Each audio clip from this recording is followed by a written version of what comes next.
Your Holiness.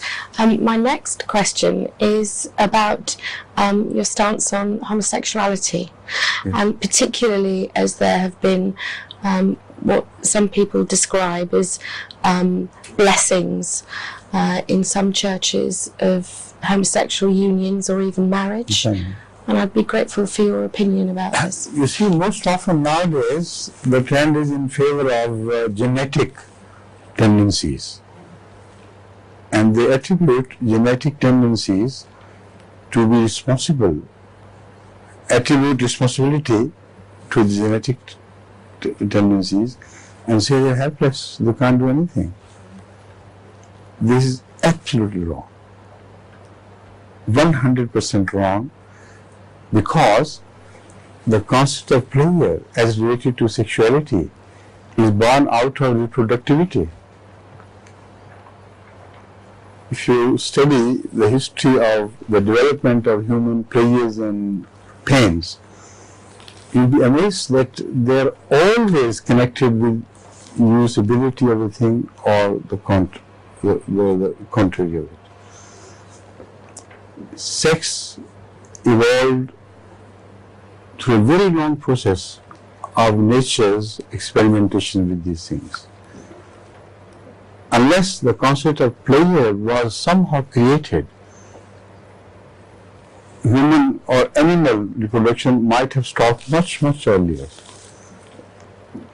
So, it is wrong to say that genetically, this is the message, that you must do something. This is wrong, because genetic changes can take place first with distortion in your mind, and then, like we have discussed earlier, some changes can be proved to be existent.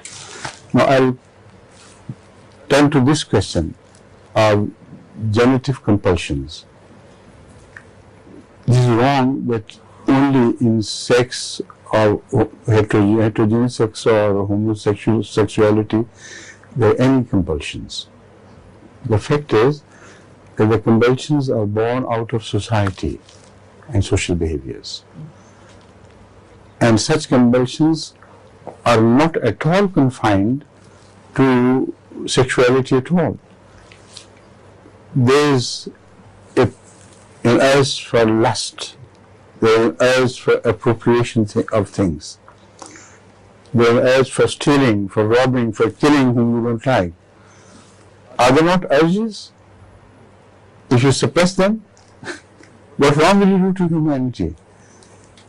There are urges which have to be suppressed so that the social evolution takes place out of that suppression, and nobler society is born. You let these urges go scot-free. With any Scottish person sitting among us?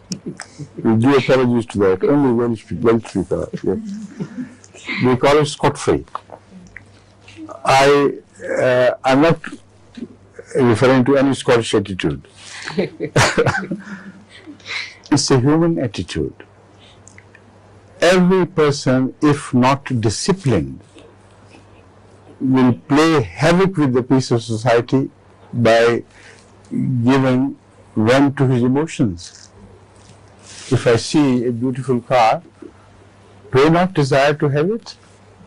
Why do you prevent me from doing it? Will it not be suppression? Will it not be a psychological damage you do to me?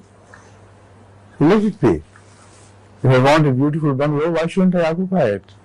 I want to. So human urges are misquoted in relation to sex only. Human urges are spread over all the psychic behavior of man.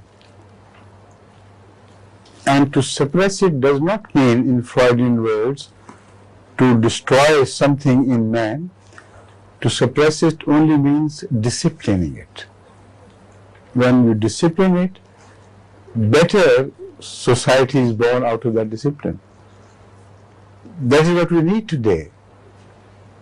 Unfortunately, attention is not paid to these things, and we're stepping down ladder by run by run into a decadence, a form of a decadence of society from which we will not be able to extricate ourselves if we do not take proper measures against it.